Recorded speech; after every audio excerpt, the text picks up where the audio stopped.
Hello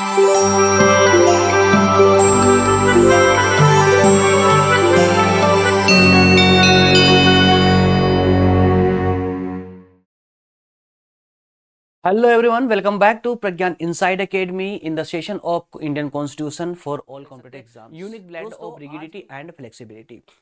ये भी अपने आप में कोई कम नहीं है।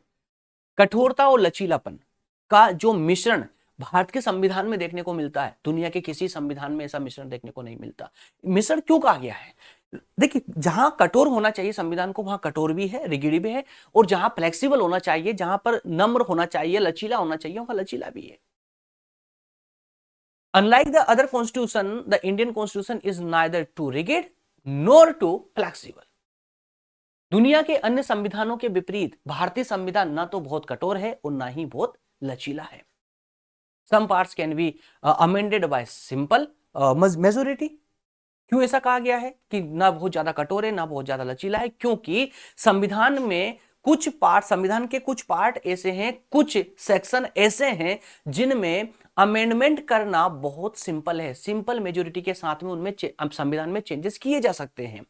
जबकि संविधान के कुछ पार्ट ऐसे भी हैं जिनमें अगर बदलाव करना हो, चेंजेस करना हो, तो फिर आधे से ज्यादा राज्यों की, हाफ ऑफ स्टेट की परमिशन लेनी पड़ती है। हाफ ऑफ स्टेट मतलब कि हर एक राज्य में घूमने की जरूरत नहीं पड़ती है, बल्कि राज्यसभा में राज्य के प्रतिनिधि ही बैठते हैं, तो राज्यसभा में बहुमत प्राप्त करना जरूरी होता है।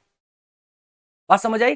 तो इस प्रकार से कहा गया है कि कुछ प्रोविजंस ऐसे हैं जहां पर सिंपल मेजोरिटी से भी अमेंडमेंट किया जा सकता है, और कुछ प्रोविजन ऐसे हैं जहां पर सिंपल मेजोरिटी नहीं बल्कि स्पेशल मेजोरिटी की जरूरत पड़ती है, मिनिमम मोर देन 50%। क्लियर है? That this ensure stability with the adaptability.